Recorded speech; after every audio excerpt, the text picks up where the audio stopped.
శ్రీమాత్రే నమః. ప్రేక్షకులకి ఆ లలితాంబిక అమ్మవారి యొక్క అనుగ్రహం పరిపూర్ణంగా కలగాలని మనస్ఫూర్తి కోరుకుంటూ మనం డిసెంబర్ మాసంలో అసలు గ్రహస్థితి ఏ విధంగా ఉంది అని చెప్పి చూసుకున్నట్లయితే ఈ మాసంలో 3 గ్రహాలు వక్రించి ఉంటాయి. అందులో ప్రధానంగా గురువు వృషభ రాశిలో వక్రించి ఉంటున్నాడు, కుజుడు కర్కాటక రాశిలో వక్రించి ఉంటున్నాడు. అదేవిధంగా శని కనుక చూసుకున్నట్లయితే వక్ర త్యాగం అయిపోయింది ఆల్రెడీ శనిది. ఇక బుధగ్రహం పర్టికులర్గా మనకి ఈ యొక్క వృశ్చిక రాశిలో ఉండి 16వ తేదీ వరకు వక్రగతిలో ఉంటాడు రవితో కలిసి. అయితే ఈ రవితో కలిసినటువంటి బుధుడు వక్రత్యాగం 16వ తేదీ అవుతూ అదే 16వ తేదీ ధనస్సులోకి రవి మారుతున్నాడు. అదేవిధంగా శుక్రుడు గమనించుకున్నట్లయితే 3వ తేదీ నుంచి ధనస్సు రాశిలో ఉన్నటువంటి శుక్రుడు మకర రాశిలోకి ఎంటర్ అవ్వడం జరుగుతుంది. ఆయన 29వ తేదీ వరకు మకరంలో ఉండి కుంభంలోకి 29వ తేదీకి వెళ్తూ శనిని కలుస్తాడు. అదేవిధంగా మీనంలో రాహువు, కన్యారాశిలో కేతు ఈ యొక్క సంచారం జరుగుతుంది. ఇక ఈ యొక్క గ్రహస్థితిని అనుసరించి ద్వాదశ లగ్నాల వారికి మరియు ద్వాదశ రాశుల వారికి లగ్నం తెలిసిన వారు లగ్నం నుంచి చూసుకోవచ్చు, లేదా లగ్నం తెలియని వారు రాశి నుంచి చూసుకోవచ్చు. ఎటువంటి ఫలితాలు జరగనున్నాయి, ఏ విషయాల పట్ల మీరు జాగ్రత్తగా ఉండాలి అనేటువంటి విషయాలు చెప్తాం. ధనుర్లగ్నము ధనస్సు రాశి. ధనస్సు వారికి కనుక చూసుకున్నట్లయితే మీ యొక్క లగ్నాధిపతి గురువు వక్రించున్నందుకు ఇక్కడ శత్రుత్వాలు తగ్గడము, అదేవిధంగా సంతానం కోసం చేసే ప్రయత్నము ఫలించడము, కొత్త ఫ్రెండ్స్ ఎవరైనా మీకు పరిచయం అవ్వడం అనేటువంటిది జరుగుతుంది. మీకు 2వ స్థానంలో శుక్రుడు వచ్చి కూర్చున్నాడు, అంటే 6వ అధిపతి దశమాధిపతి 2లో ఎప్పుడైతే ఉంటాడో కాస్త ఇది మీకు ధన అభివృద్ధినిస్తుంది. అదేవిధంగా వక్రగతి పోయి శని 3లో కూడా ఉన్నందుకు అక్కడ మీరు ధైర్యంగా తీసుకునేటువంటి స్టెప్ ఏదైతే ఉంటుందో అది ఖచ్చితంగా మంచి ఫలితాన్ని ఇవ్వనుంది. కాకపోతే మీరు అగ్రిమెంట్స్ కానీ కాంట్రాక్ట్స్ కానీ చేసేటప్పుడు ప్రత్యేకంగా 7, 8 తేదీలు కాస్త జాగ్రత్తగా ఉండండి. 9, 10 తేదీలు కనుక చూసుకున్నట్లయితే ఆ 9, 10 తేదీల్లో మీరు ఏదైనా ప్రాపర్టీ తీసుకునేటప్పుడు కానీ లేకపోతే నీటి మీద ప్రయాణాలు చేసేటప్పుడు కానీ ఇటువంటి విషయాల్లో కాస్త జాగ్రత్తగా ఉండాలి. మరియు అదేవిధంగా ఇక్కడ ఈ 4వ స్థానంలో రాహు ఉన్నందుకు మాత్రం మీరు విదేశాలలో అక్కడ ఏదైనా గ్రీన్ కార్డ్ హోల్డర్స్ కానీ ఇట్లాంటిది ఏదైనా ప్రయత్నం చేసినట్లయితే పర్మనెంట్ రెసిడెన్సీ కోసం PR కోసం ట్రై చేసినట్లయితే కాస్త తొందరగా వచ్చే ఛాన్సెస్ ఉంటుంది. అదేవిధంగా కొత్త ఆలోచనలు మరియు ఒక్కొక్కసారి కొంతమందికి ధనులగ్నం వారికి ఇప్పుడు ఉండేటువంటి ప్లానటరీ కండిషన్స్ పరంగా డిసెంబర్ మాసంలో స్వప్నంలోకి కొంతమందికి దైవ దర్శనం కూడా జరుగుతుంది ఈ యొక్క కాంబినేషన్ ఉన్నప్పుడు. కాకపోతే ఇక్కడ వివాహం కోసం ప్రయత్నం చేసేటువంటి వారికి మాత్రం మీకు 16వ తేదీ తర్వాత నుంచి అనుకూలమైనటువంటి వాతావరణం చూపిస్తుంది. అదేవిధంగా కాస్త వాహనాల మీద వెళ్ళేటప్పుడు ముఖ్యంగా మీరు మీ యొక్క పార్ట్నర్తో వెళ్ళేటప్పుడు కాస్త జాగ్రత్తగా ఉండాలి.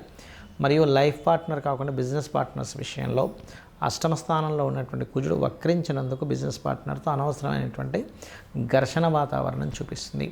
మరియు దశమంలో కేతు ఉన్నందుకు ఉన్న ఉద్యోగంలో సాటిస్ఫై లేకుండా మారాలని ఆలోచన చేస్తూ ఉంటారు. కానీ నేను చెప్పేది ఒకటే, మే వరకు ఎట్టి పరిస్థితుల్లో మీరు ఉద్యోగం మారే ప్రయత్నం చేయకండి. ఇంకా గ్రహస్థితి రీత్యా వాళ్ళు తీసేశారు లేకపోతే మీకే ఇంకా ఉండలేకపోయారు అనుకుంటే మాత్రం, ఉండలేకపోతున్నాను అనుకున్నా ఉండలేకపోయారు అనుకున్నా కాస్త మీరు గణపతి ఆరాధన చేసుకున్నట్లయితే ఆ యొక్క స్ట్రెస్ ఆ యొక్క ఆలోచన విధానం నుంచి బయటికి రావడం జరుగుతూ ఉంటుంది. అలాగే ఎప్పుడైతే మీకు 16వ తేదీ నుంచి రవి రాశిలోకి వస్తున్నాడో 16వ తేదీ నుంచి కొంత తండ్రి సమానులతో ఏదైనా సపోర్ట్ లభించడం కావచ్చు, లేనట్లయితే అక్కడ పర్టికులర్గా మీకు లాంగ్ జర్నీస్ ఉండడము మరియు హయ్యర్ ఎడ్యుకేషన్ కోసం చేసే ప్రయత్నాలు ఫలించడం ప్రత్యేకంగా 16వ తేదీ నుంచి యోగిస్తుంది. ఇక మీరు చేయవలసినటువంటి దేవత ఆరాధన ఏమిటి? 5వ స్థానాధిపతి అయినటువంటి కుజుడు వక్రించి అష్టమంలో ఉన్నాడు.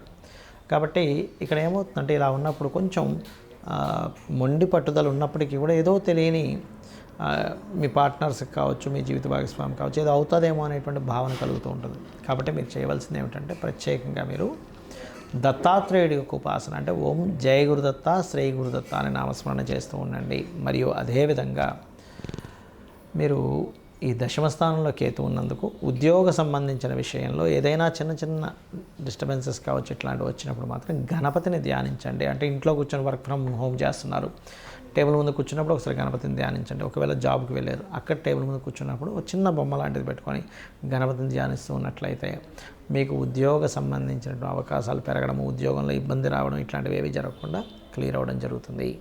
చాలామంది నన్ను అడుగుతుంది ఏంటంటే వాళ్ళ జన్మజాతకాల్లో ఏదైనా వక్రగ్రహం ఉన్నట్లయితే ఏమిటి ఫలితం అని అడుగుతున్నారు. ఇది నాడీ ఆస్ట్రాలజీలో మనకు చూడండి, చాలామంది జాతకాల్లో ఈ పలానా గ్రహం వక్రించిందండి, ఈ పలానా గ్రహం అంటే శని కావచ్చు, గురువు కావచ్చు, వీళ్ళు వక్రించారని చెప్తుంటారు. అయితే ఇక్కడ ఏంటంటే ఫస్ట్ ఆఫ్ ఆల్ మనం అర్థం చేసుకోవాల్సింది, రాహువు కేతువు ఈ రెండు ఎప్పుడు వక్రగతిలోనే ఉంటాయి, అంటే వెనక్కి తిరుగుతూ ఉంటాయి.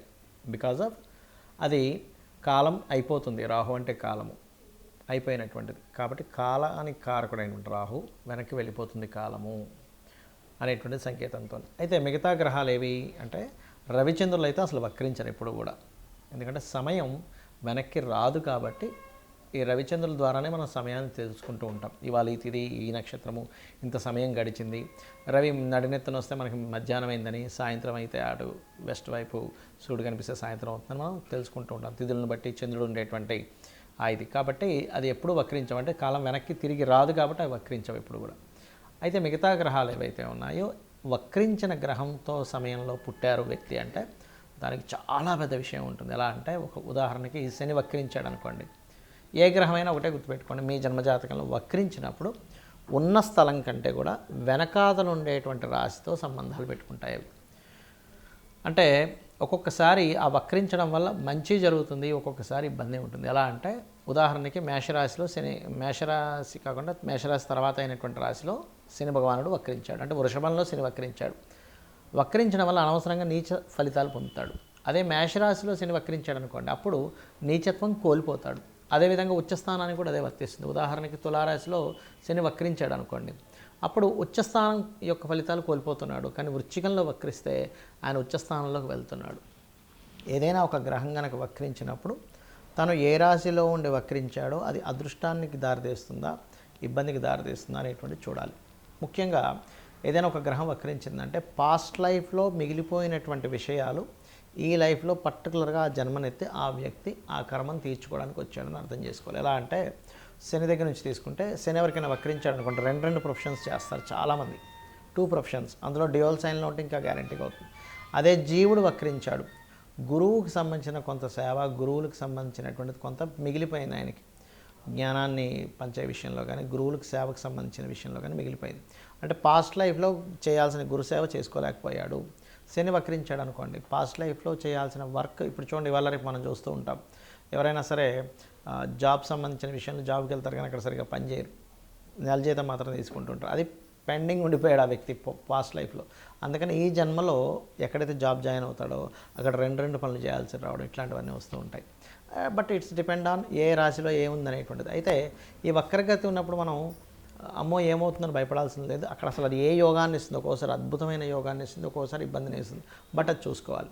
అదేవిధంగా శుక్రుడు వక్రించాడు, ఎక్కడుండి వక్రించాడు, సప్తమంలో ఉండి వక్రిస్తే ఏమవుతుందంటే జీవిత భాగస్వామి, వివాహ సంబంధాలు ఇదిగో దగ్గర దాకా వచ్చి వెనక్కి వెళ్తూ ఉంటాయి. అది కంఫర్ట్స్ కావచ్చు, వాహనాలు కావచ్చు, వివాహ సంబంధించిన విషయాలు కావచ్చు, ధన సంబంధించిన విషయాలు కావచ్చు. 3లో ఉండి వక్రించాడు అనుకోండి, 2లోకి వస్తున్నాడు అంటే ఏమిటి, మీడియేటింగ్ ద్వారా డబ్బులు వస్తాయి. అది ఏ భావంలో ఉండి వక్రించాడో చూసుకోవాలి. ఒకవేళ బుధుడు వక్రగతిలో మనిషి జన్మించాడు అనుకోండి, మీరు ప్యూర్లీ మీ యొక్క నాలెడ్జ్ని షేర్ చేయడం కోసం పుట్టారు, గుర్తుపెట్టుకోండి. అలా షేర్ చేస్తేనే ఈ జన్మ మీకు కంప్లీట్ అవుతుంది. అలా ఒక్కొక్క గ్రహము వక్రించినప్పుడు ఒక్కొక్క ఇది ఉంటుంది. కుజుడు వక్రించాడు, కుజుడు అంటే దేనికి కారకుడు, భూములకు కారకుడు. అది వక్రించినప్పుడు ఒక మంచి ప్లానెట్తో వెళ్ళి కనెక్ట్ అయితే భూముల ద్వారా లాభాలు ఉంటాయి. వక్రించినప్పుడు ఆ 159 యాక్సెస్లో ఇంకొక పాపగ్రహంతో కనెక్ట్ అయితే రావాల్సిన భూమి కాస్త పోయి ఇబ్బంది పడతాడని అర్థం. సో దానికి ఏం చేయాలంటే వక్రించిన గ్రహాన్ని మనం చూసినప్పుడు అది వెళ్ళి ఏ గ్రహాలతో కంజంక్ట్ అవుతుంది, ఏ గ్రహాలతో చూడబడుతుందో తెలుసుకొని దానికి సంబంధించిన రెమెడీ చేసుకుంటే ఈ వక్రగతి ఒకవేళ ఇబ్బందికరంగా ఉంటే ఆ ఇబ్బందికరమైన పరిస్థితులు తగ్గుతాయి. బాగున్నట్లయితే మనం ఏం రెమెడీ చేసుకోకర్లేదు, అద్భుతంగా ఉంటుంది. ఆ రెమెడీస్ కూడా చిన్న చిన్నవి, గోవుకి తినిపించడము, గ్రహాలకు దీపారాధన చేయడము, లేనట్లయితే అమ్మవారి నామాల్లో ఏదైనా ఒక మంత్రం చేసుకోవడం చేస్తూ ఉండాలి. శని వక్రించాడు ఉదాహరణకి, శని వక్రగతి వల్లే ఇబ్బందులు వస్తున్నాయి అనుకోండి, ఎందుకంటే కర్మకారకుడు కాబట్టి వాళ్ళు చేయవలసిన మంత్రం ఏమిటంటే ఓం అనాకలిత సాదృశ్య చుబుక శ్రీ విరాజితాయ నమః. జుపిటర్ వక్రించి నీచ స్థానంలోకి వెళ్తున్నాడు, అలాంటప్పుడు జయ గురుదత్త, శ్రీ గురుదత్త అనే నామస్మరణ చేయండి. బుధుడు వక్రించడం వల్ల ఇబ్బందులు ఎదుర్కొంటున్నారు మీరు, అందరికీ ఇబ్బందులు ఎదుర్కోవాలని లేదు. అది ఏదైనా నీచ స్థానంలోకి వెళ్ళినా పాపగ్రహాలతో కంజెక్ట్ అయినప్పుడు మాత్రమే అప్పుడు విష్ణు సహస్రనామాలు చేయండి, లేదా ఓం నమో నారాయణాయ అనే నామస్మరణ చేయండి. శుక్రుడు వక్రించాడు, లలితా సహస్రనామాలు చేయండి, లేదా ఓం శ్రీమాత్రే నమః అని చేసుకోండి.